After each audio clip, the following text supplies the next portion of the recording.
Well, hello everyone. I hope that this greeting finds you all doing well.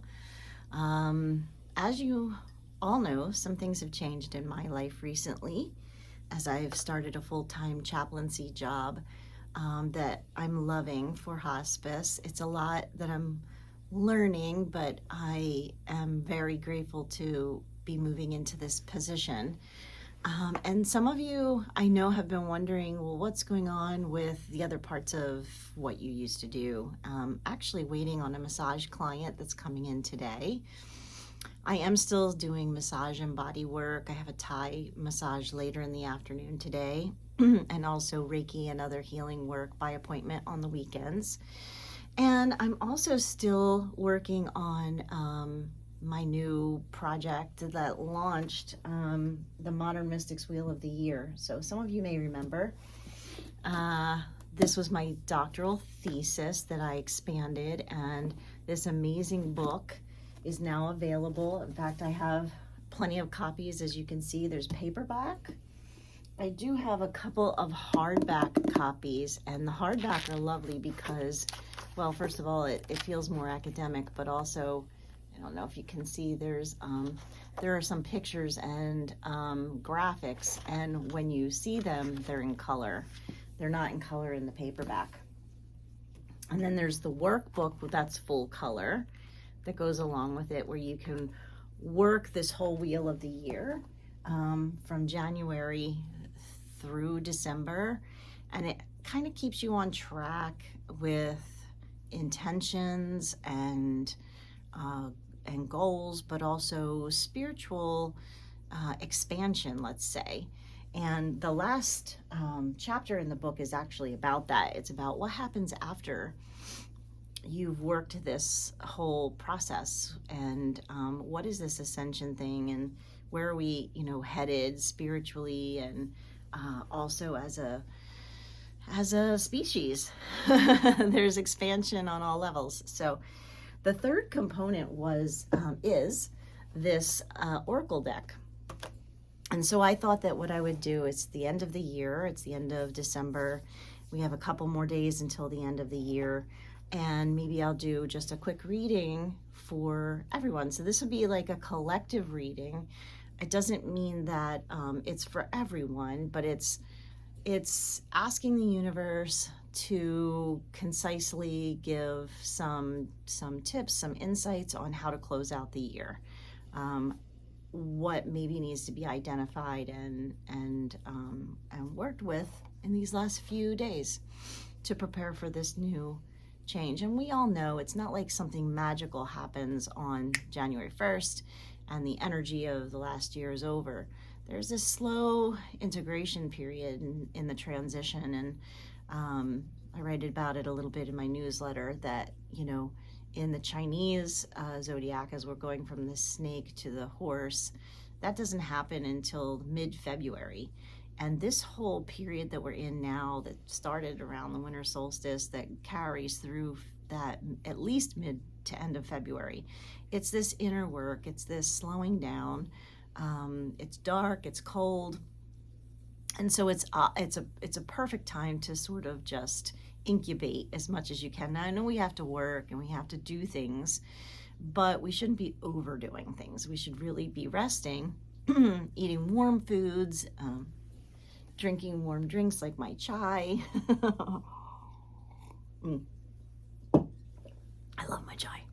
And so even though this is a reading for the end of the year, it's kind of like, what's the end of this year and carrying through to next year? What do I need to just sort of refocus on in this end phase as we're transitioning into this new year? And we know 2026, if you add those numbers, 6, 7, 8, 9, 10, 1 and 0 is 1. So 1 means new beginning, right? So 2026, 2025 was a 9-year, and that was like closings, endings, a lot of things finishing out. And so I think for some of us, there's still a thread of that's carrying through until we really merge into that year of new beginnings. So what I'm asking is for the collective,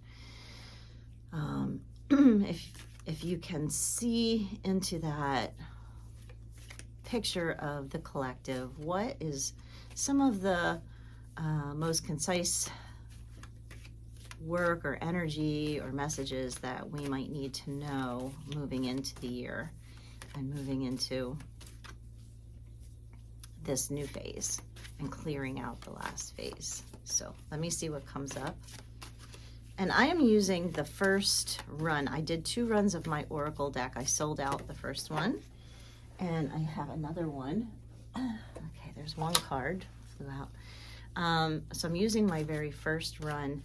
They're very active cards, and I changed them slightly because I noticed in the first run there was a lot of like goldish color, and I wanted to brighten some of the cards up. So if you got 2 decks, or if you're looking at them, you might say, hey, how come mine has a slightly different tint to it? And that would be why. But this is the first run, and I love them. Oh, it's saying on the bottom card. Okay, interesting. I'll tell you what these are in a minute.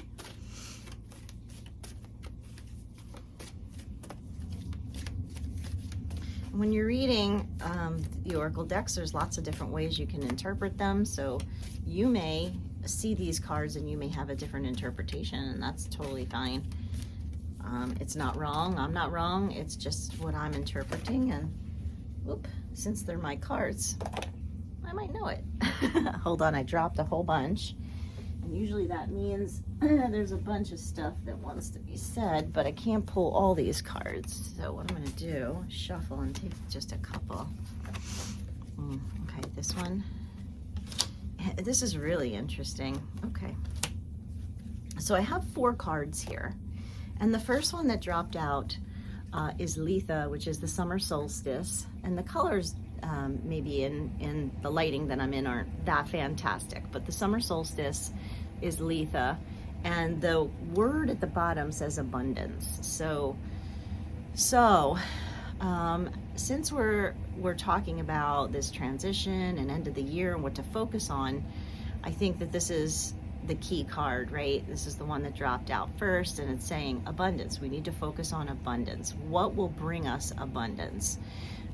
Abundance doesn't always necessarily mean money or finances, although it can. But abundance, what is fruitful in our life? It could be love. It could be a lot of things, right? I don't want to put it all out there. So abundance is our focus. What about abundance? So then the next card that comes out is Maybone. And Maybone is the equinox. So this is actually the autumn equinox. You can see a little squirrel gathering some nuts. There's a sun and a moon that are in balance together.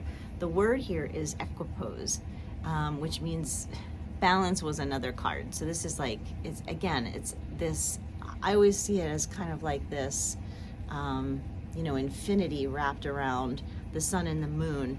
Everything is in perfect balance. So what do we need to focus on abundance is we need to create balance. Where do we need to create balance? Have you been working too much and not playing enough? Have you been playing a lot and not knuckling down and really focusing on what needs to be done? Is it that it's all work, no play?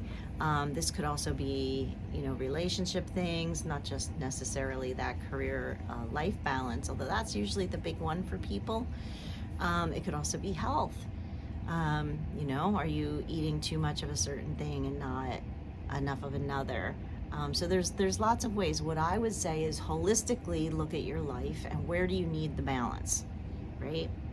What aspect, what area of your life? Is there no creativity? Is there no service? Are you not being of service to the world, to others? And only focusing on your own needs. Like, where is the balance? What is the balance that you seek or you need, right? And then with that, we get these 2 amazing cards that come from the faith traditions. And the first one, there's so many indigenous Native American traditions, from Lakota to Sioux to Cherokee, and there's quite a bit. Navajo, I mean, there's a lot that we have in North America.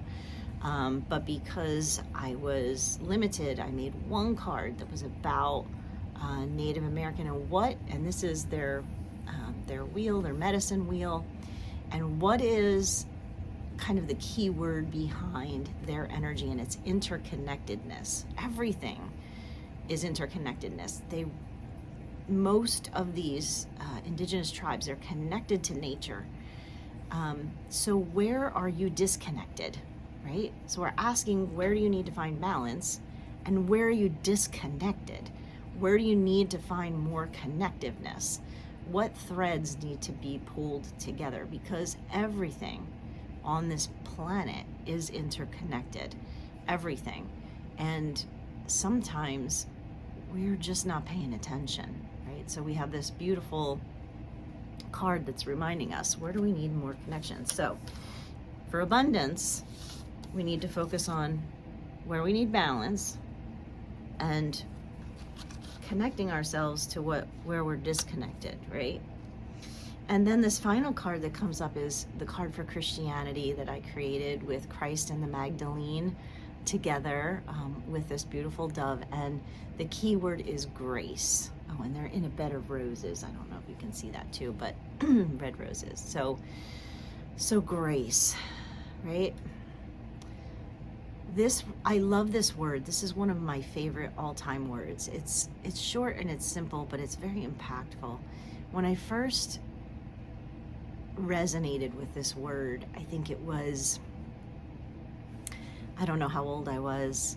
I might have been in my 30s. It might have been when I started doing yoga, because I would say, before then, I was really disconnected from everything, and I really didn't understand much of how the world really works.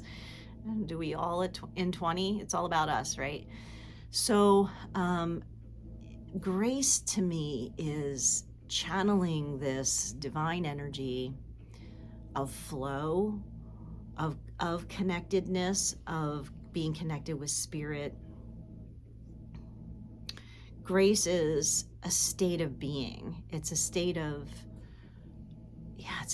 being. So when we are in this state, it's not that life is perfect, because life's always going to have those challenges, but how we navigate through them flows. And I feel when we're graceful, it's not that we're not feeling the feels, but we are allowing them without discarding them or avoiding them. And even though we're feeling them, we're not reacting in, let's say, a poor way, right? We may still be reacting, but not lashing out at people, right? It's still like what we're feeling, but it's not somebody else's problem, let's say. Grace is such a deep word. I feel like we could have a whole discussion about grace. So for me, this reading about abundance, if I want to focus on abundance and how to bring in abundance for the new year, or how to clear out what's holding me back from abundance at the end of the year, where do I need to find balance in my life? How do I create that balance? How do I become more connected to all life, to nature? And reminding myself that kind of through it all, to move with grace, to act with grace, to be in grace. So I love that this is a message for this time of year. I'm going to pull one more card just to give any other clarity, or maybe to tie it together. Is there one more card that you could give for extended clarity, or to tie this whole thing together for everybody for the end of the year? And if so, please present us with that card. Okay, there it is, falling out.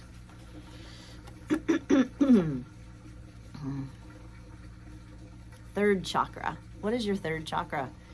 The solar plexus. It's the sun, the light within you, one of the lights within you, right? But this solar plexus, the key word here is power, right? Basically, this says that whatever we're working on, manifesting, growing, intending, everything starts with us. Everything starts within us. We have the power within us.